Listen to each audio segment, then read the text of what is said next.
Peygamber Sevdaları Vakfı olarak Türkiye genelinde siyer yarışması düzenledik. Şanlıurfa Peygamber Sevdaları olarak bizler de yaklaşık 3,5 aylık bir çalışmadan sonra yaklaşık binlerce okulu ziyaret ederek gerek sınavın yarışmanın tanıtımı duyurusu açısından gerekse katılımın artması noktasında arkadaşlarımız sahada 3,5 ay boyunca koşturdular. Ter döktüler, emek verdiler. Bununla birlikte şu an 20 binin üzerinde Şanlıurfa'mızda kayıt var. Ve bu öğrencilerimiz yarışmaya katıldılar. Bu 3,5 aylık zaman zarfında çalışan tüm kardeşlerime ayrı ayrı teşekkür ediyorum. Sınava katılan yarışmacılara, katılımcılara başarılar diliyorum. Yarışmamıza Şanlıurfa'dan 20 bin üzerinde kayıt yapıldı. Bu sınavın kaybedeni yok. Zaten sloganımız da bu şekilde. Katılımcıların hepsi Resulullah Efendimiz'in hayatını anlatan kitapları okudular. Onun örnek hayatını anlamaya çalıştılar. Bunlardan bir tanesi bile onun örnek hayatına tatbik edebilirse, o okuduğu kitaptan bir paragrafı hayatına uygulayabilirse kazanmış demektir. Bunun yanında diğer ödüller tablettir, bilgisayardır, umre ödülüdür. Bunlar sadece teşvik amaçlıydı. Bizim amacımız, gayretimiz, niyetimiz onların Resulullah Efendimiz'in hayatını okuyup anlaması ve hayatına tatbik etmesiydi.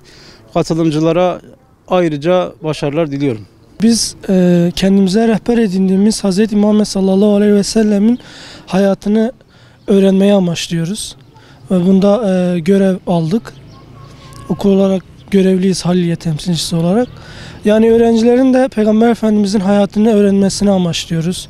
Onun hayatını kendilerine, hayatlarına tatbik etmesi için elimizden geleni yapıyoruz arkadaşlarımızla falan. Okulları gezdik. Okul öğretmenleriyle, müdürlerle anlaştık. Yani onlara da afiş falan verdik. Onlar da okullara beğenerek, isteyerek tanıtımını yaptı. Kitap tanıtımı olsun, siyer tanıtımı olsun. Ondan sonra mahallelere falan afiş astık. Tabii iznimizi alarak. Geçen sene oranın güzel çalışmalar. Biraz daha sayımız arttı.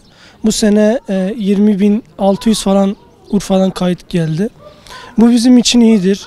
Çünkü Peygamber Efendimizin hayatını herkesin öğrenmesini istiyoruz. Örnek bir hayatı var.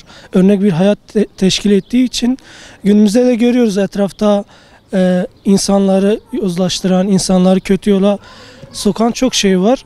Bu yüzden de biz de Peygamber Efendimizin hayatını herkesin anlamasını ve hayatına geçirmesini istiyoruz. Örnek alacak en güzel kişi odur. Sevgili Peygamberimizdir. Hayatına baktığımız zaman hayatı çok çileli geçmiş. Ve bu çileli hayatı sırf ümmeti için geçmiş. Bunu ne için demiş? Bizi düşündüğü için, bizi ümmeti olarak sevdiği için. Biz de onun hayatını kendi hayatımıza geçirmek zorundayız. Çünkü örnek bir hayat teşkil ediyor. Kaybedeni olmayan bir sınav. Peygamber Efendimizin hayatını öğreniyoruz. Bu bizim için en büyük şereftir. Ama sadece öğrenmekle kalmamamız gerekiyor. Bunu hayatımıza geçirmemiz gerekiyor. Hayatımıza geçirirsek bir anlam ifade eder. Hayatımıza geçirmezsek bir anlam ifade etmez. Okuduğumuz diğer kitaplar gibi olur.